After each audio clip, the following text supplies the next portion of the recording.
Assalamualaikum warahmatullahi wabarakatuh. Hai kawan pajak semuanya, ketemu lagi dalam podcast Pajak Asik. Iya, santai diskusi pajak. Pertama kesini.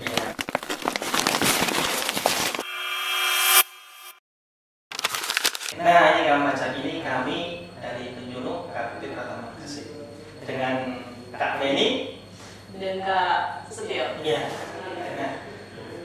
Nah, ini kawan pajak. Ini tema kita kali ini cukup menarik. Kawan pajak dengar ya di sosial media, entah di Instagram ataupun di YouTube atau di yang lainnya, mesti sering dengar kata-kata korteks. Ya kan ini ya? Ya, sudah mulai banyak didengar, sudah mulai banyak diedukasi juga ya Kak tentang konteks. Kali ini kita juga mau mengedukasi lewat podcast kita kali ini ya Kak ya? Iya, betul sekali Kak Baca. Kali ini kita mengangkat tema terkait dengan konteks. Kita mau bahas apa dulu nih Kak? Sebelum kita lebih lanjut tentang apa aja yang di dalam konteks, kita mungkin pengen tahu nih Kak, sebenarnya pengertian dari konteks sendiri itu apa? Iya, betul sekali. Jadi biasa sebelum nanti kita masuk ke dalamnya kan ini ya. Apa sih seharusnya konteks itu? Nah, kalau kita artikan perkata ya, core sama teks. Artinya kan pokok atau inti teks pajak. Nah, jadi nanti intinya karena ini dan teman-teman pajak semuanya konteks itu jadi bisa kita artikan sistem inti administrasi perpajakan. Nah, jadi nanti sistem terkait dengan pajak itu terintegrasi menjadi satu Kak ini. Oke, karena sebelumnya belum jadi satu ya Pak ya? Nah, betul sekali. Nah, jadi kalau rekan pajak di sini kalau laporan nih SPT tahunan atau SPT masa lewat digital online. Nah, ada lagi e-faktur. Nah, itu kan pakai aplikasi. Jadi kan masih terpisah. Nah, jadi nanti lewat konteks ini diintegrasikan menjadi satu. Seperti itu Kak ini. Dinamakan konteks. Nah, betul sekali konteks. Nah, tadi kan kita sudah membahas apa sih konteks. Nah, pastikan Kak ini kalau ada hal yang baru, pastikan ada manfaatnya atau latar belakang. Nah, Kak ini mungkin bisa diceritakan ke kita, ke kamu saya, kamu semua, apa sih yang manfaat atau yang latar belakang konteks itu sendiri? Latar belakangnya ini Pak ya, Iya. kenapa muncul konteks ini? Betul sekali. Jadi seperti yang kita ketahui nih, kalau konteks atau bisnis citas itu salah satu bagian dari reformasi perpajakan. Jadi bagian dari reformasi perpajakan itu kan banyak nih Kak. Salah satunya ya sistem administrasi perpajakan ini yang diubah agar memudahkan wajib pajak. Gitu. Selain itu juga karena teknologi yang semakin hari semakin berkembang, semakin pesat, akhirnya DJP juga menyesuaikan agar data-data DJP, data-data wajib pajak juga semakin terlindungi. Seperti itu nih Kak. Jadi intinya kan memudahkan Kak ini ya, dan mengikuti perkembangan zaman. Iya.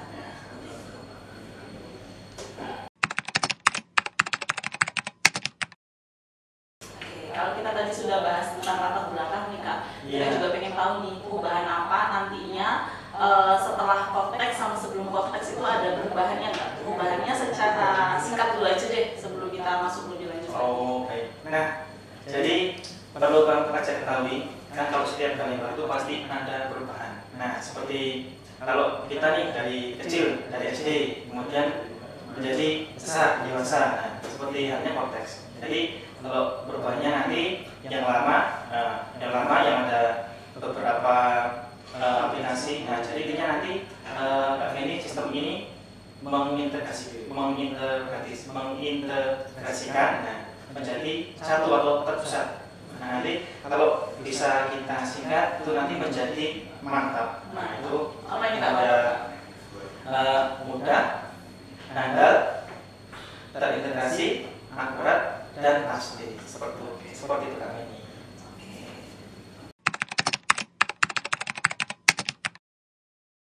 Nah, kita lanjut lagi Pak Mei. Tadi sudah pengertian, sudah ada latar belakang perubahan. Nah, sekarang manfaatnya.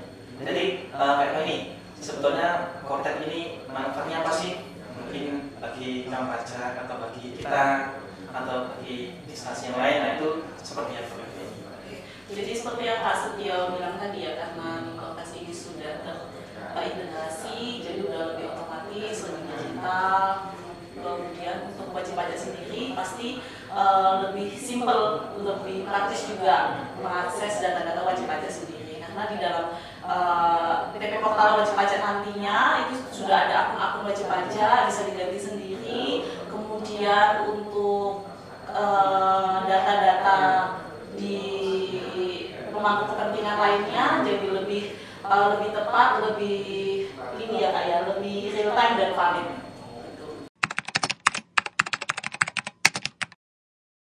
Oke, sekarang kita masuk dalam gambaran di aplikasinya ya Kak. Iya, boleh siapa? Oke, kita pengen tahu nih Kak, proses bisnisnya apa saja sih yang berhubungan sama WP, ada berapa banyak dalam proses bisnis? Oh baik. Nah ini Kang Baca, ini harus diketahuikan kita semua. Ini seperti apa sih gambarannya untuk kedepannya nanti. Nah ini perlu Kang Baca ketahui. Jadi nanti untuk KPN itu totalnya ada 21 proses bisnis. Nah ini kalau KPN ini kalau kita tahu KPN ada yang namanya pemeriksaan, penagihan. Tapi untuk sebenarnya ini kita tidak semuanya kita sampaikan. Jadi KPN ini nanti kita ngobrolnya paling sekitar 5 aja ya KPN ya. Pokoknya yang berhubungan dengan wajib pajak. Ada 5 proses bisnis, ada registrasi, kemudian ada pembayaran, pelaporan. Nah, ada yang baru nih KPN ini namanya TAM atau Tax Account Management. Nah, kemudian ada lagi Profis Pelayanan Pajak. Nah, nanti kita ngobrol-ngobrol 5 proses bisnis ini. Karena kita bahas satu-satu ya? Ya, betul.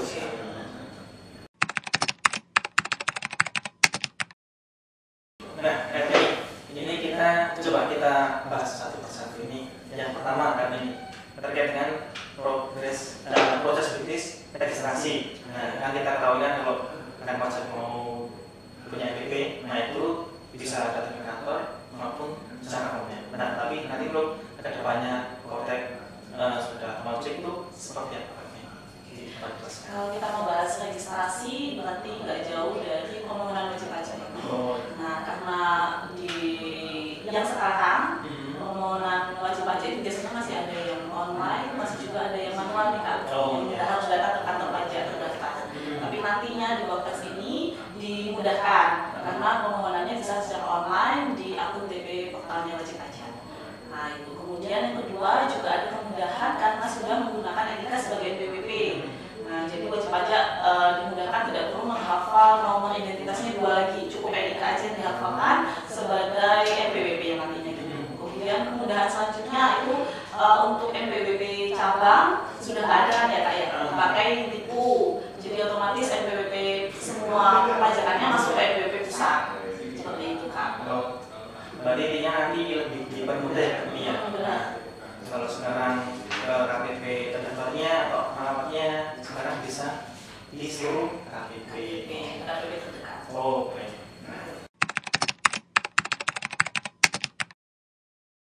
Kalau tadi kita sudah bahas proses bisnis registrasi, Kak mau bagi informasi nggak tentang perubahan proses bisnis pembayaran? Pembayaran.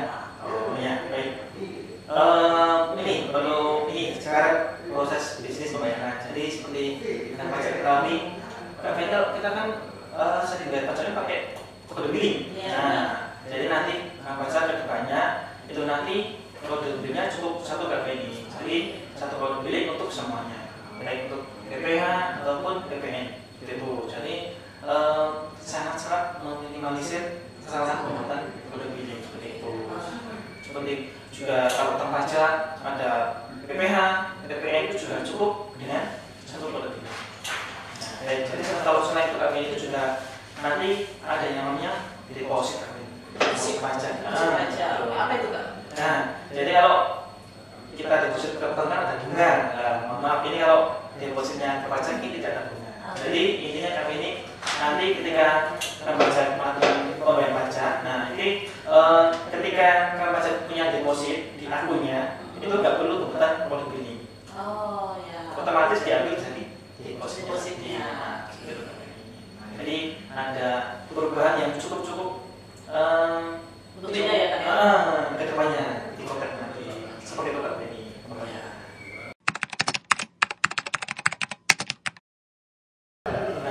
Nah, ini kita lanjut ke proses bisnis selanjutnya.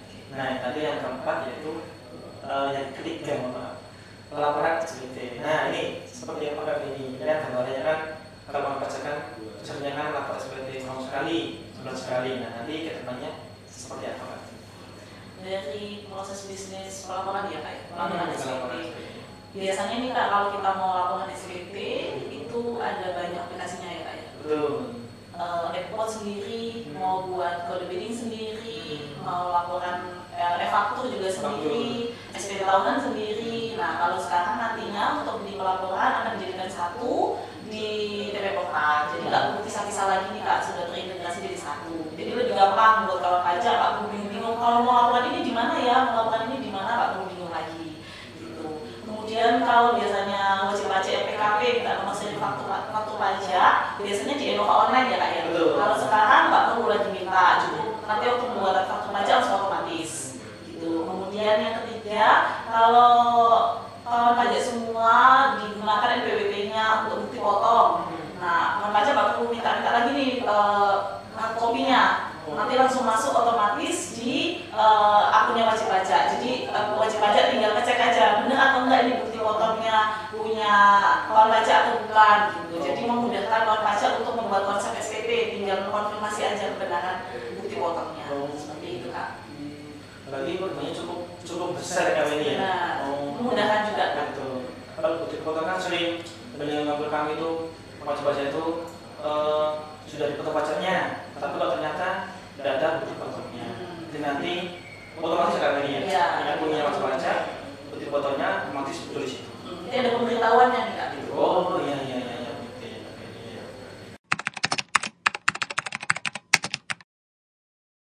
Selanjutnya kita mau bahas proses bisnis yang katanya Kak Setio baru ya Kak ya. Taxpayer account management. Perubahannya apa aja nih? Oh baik. Taxpayer account management. Jadi kalau kita persingkat TAM ya Kak ini. Jadi nanti di TAM ini nanti kan pajak itu menyajikan data dan informasi kan pajak itu cukup jauh aplikasi. Nah tadi di konteks tadi atau nanti nama yang punya TP Portal. Nah itu nanti kan pajak bisa dilihat ya seperti laporan SPT, ada data potong, nah pembayaran seperti kalau kan pajak saat ini kan ketika bayar nih kalau hilang, nah kita harus data ke kantor pajak. Jadi nanti kalau kantor pajak sudah melakukan pembayaran, ternyata kok berkas fisiknya hilang, nanti bisa diakses di akunnya tadi, akun masing-masing pajak. Nah, terus kemudian nanti kemudian menyajikan data yang relevan dan cukup mudah diakses kami. Jadi karena diaksesnya ke internet, jadi bisa diakses dimanapun. Kalau seandainya nih kawan pajak seringnya mengakses di laptop yang satu atau yang laptop yang sering ditaruh di kantor, nah nanti seandainya kok laptopnya rusak error, nah nanti kan bisa diakses di laptopnya ataupun di PC yang lain. Jadi memudahkan kawan pajak. Sekarang berbasis web ya Kak ya? Nah betul sekali. Bukan aplikasi tapi berbasis sistem pajak. Seperti itu Kak. Jadi semua transaksinya ada historinya ya Kak ya? Betul. Jadi itu pembayaran, pelaporan, depositnya juga ada historinya. Iya. Oh ya Kak, ini kami lupa nih. Jadi nanti ada nih Kak yang baru, yaitu buku besar. Nah jadi kawan pajak nanti ada menu baru buku besar. Nah nanti merinci data transaksi kawan pajak semuanya. Dari pelaporan, dari pembayaran, maupun yang belum dibayar, transaksinya yang dibayar. Oke, jadi nanti kelihatan di situ semua ya Kak ya? Buku besar itu ya Kak? Kelihatan semua.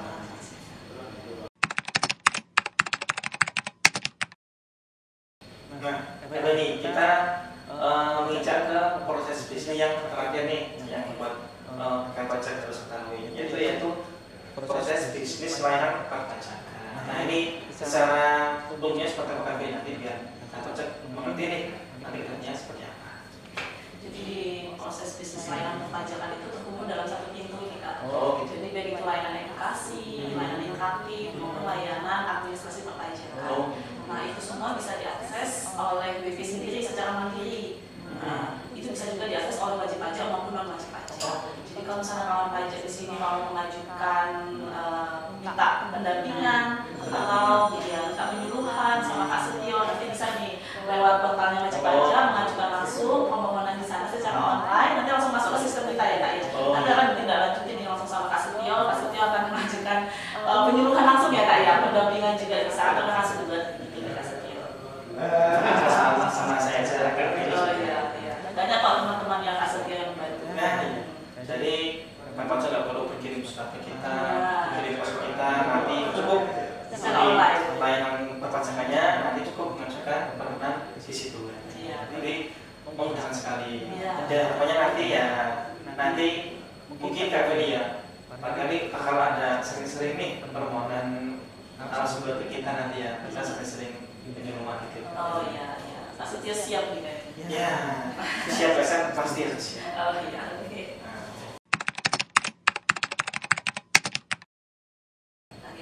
Kalau tadi kita sudah bahas proses bisnis ya, tadi ada 5 ya Kak ya? Ya, kita sudah bahas satu-satu, sekarang kita mau menyinggung sedikit tentang menu baru yang ada di Cortex. Mungkin yang kawan pajak belum pernah dengar sebelumnya, nah itu apa aja Kak? Oh iya, baik. Nah, yang baru ya Kak Feni ya, kan kalau yang lama kan pajak kan cuma mengakses akunnya kan di Simplemen. Nah, di situ kan cuma sekedar ya, pelaporan ya, SPT masa, SPT tahunan. Nah, nanti kan pajak yang di aplikasi Kotak nanti apa namanya TP Portal ya, itu nanti ada dua versi bahasa, ada bahasa Indonesia sama bahasa Inggris. Nih kawan pajak mungkin lebih enak nih pakai bahasa Inggris, nanti bisa dipilih bahasa Inggris. Kalau saya pribadi kali ini kalau kepilih bahasa Inggris saja. Senyamannya wajib pajak ya? Ya, betul sekali kali. Nah, nanti kali ini, kemudian nanti kan pajak ini nanti ada yang namanya ekor dokumen masuk. Nah, jadi kalau sama ini kan pajak dapat SPP atau SP23 kan diberikan via pos atau media. Nah, terkadang kan sampai ini ke tempat alamatnya perusahaan atau ke rumahnya. Nah, nanti cukup di akunnya masing-masing pajak, nanti langsung muncul notifikasi SPP-nya atau SP23-nya. Jadi pasti terkirim ke wajib pajak KPI ini. Itu. Nah, untuk KPI ini, nanti ada dari ini cukup untuk KPI. Nanti itu ada istilah namanya impersonating. Nah, artinya tidak sebagai itu. Jadi kalau saat ini kan kita kan kalau laporan SPT tahunan kayak gini, kan pakai akunnya wajib pajak perusahaannya adanya. Nah, nanti ada akun perusahaan. Nah, juga ada akun sebagai PNC KPI atau orang pribadinya. Nah, jadi Kak Pajak harus ketahui nanti Kak Pajak di sini ada akun sebagai PNC dan akun sebagai perusahaan. Nah, jadi untuk mengelola pelaporannya, pembayarannya nanti pakai akun PNC-nya. Nah, nanti sebagai PNC bisa selain itu mewakilkan KPI. Barangkali sebagai PNC atau direkturnya punya staf pajak, staf keuangan, jadi nanti bisa ditambahkan nanti biar mungkin karena kalau transaksinya perusahaan terlalu banyak kan ada beberapa pegawai, nanti ada staf pajak bisa ditambahkan akun staf pajak cuma khusus untuk mengurusi pelaporan perpajakan saja. Terus nah ini kan nanti ada yang namanya sertifikat digital. Jadi kalau sama ini kan ada sertifikat digital atas nama perusahaannya. Nah itu nanti juga tidak pakai perusahaan, tapi sertifikat digital atas masing-masing pribadinya, entah itu PIC atau staf pajaknya atau konsultannya barangkali. Nah itu nanti menggunakan sertifikat masing-masing. Ya mungkin sebetulnya ada banyak sekali ini, tapi kalau kita jalankan juga tidak cukup waktunya. Nanti Kak Pajak bisa mengakses. Ini yang penting-penting ya. Ya. Betul sekali. Yang berbahannya seperti apa? Biar Kak Pajak juga tahu seperti itu.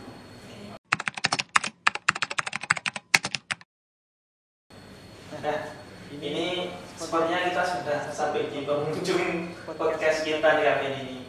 Tadi cukup ada beberapa yang kita obrolkan dari proses bisnis, dari apa sih protek itu. Nah ini buat pajak kami ini. Kira-kira apa sih mungkin yang harus dipersiapkan sekarang untuk menyongsong protek nanti itu seperti apa? Oke, yang paling penting nih Kak, pastikan kalau data NIK tentang wajib pajak itu semua sudah sesuai dengan data Dukcapil. Kalau sudah sesuai, jangan lupa lakukan pemadanan NIK sebagai NPWP. Nanti lakukan pemadanannya bisa di akun DJP online langsung, gitu. Agar data-datanya valid. Selain lakukan pemadanan, pastikan juga nih misalnya NPWP badan, pastikan juga semua data-datanya sudah sesuai. Karena nanti apalagi wajib pajak yang akan ditunjuk sebagai PIC, nanti kan penting nih Kak, lihat datanya valid juga ketika dia ditunjuk sebagai PIC, seperti itu. Dan selain itu juga kalau wajib pajak mau coba-coba bisa simulator ya Kak, yang di akun DJP online. Jadi bisa coba-coba sendiri, bisa mengenal lebih sedikit lah paling enggak tampilannya, TP portalnya bagaimana. Jadi nanti kita kapan nih Kak, awal tahun ya? Ketika konteksnya sudah mulai digunakan, sudah mengenal sedikit demi sedikit gitu Kak. Dan jangan lupa juga kawan pajak untuk follow akun IG dan Twitternya Pajak Gresik. Selain itu juga bisa follow juga channel YouTube ini ya Kak ya. Iya. Mungkin follow IG Kak juga sekarang ya. Iya, asli dia juga. Baik. Saya nggak punya IG. Gitu ya. Nah, dari ini selain misalnya pemadanan mandiri di online juga bisa datang ke kantor. Iya, oke. Diharapkan sudah berjalan tahun perbankan pajak segera saja melakukan pemadanan klik menjadi NPWP. Nah, sepertinya kita cukup lama tidak ya terkait dengan konteks. Mungkin karena pajak kurang lebih sampai di sini pertemuan kita podcast kali ini. Temanya konteks.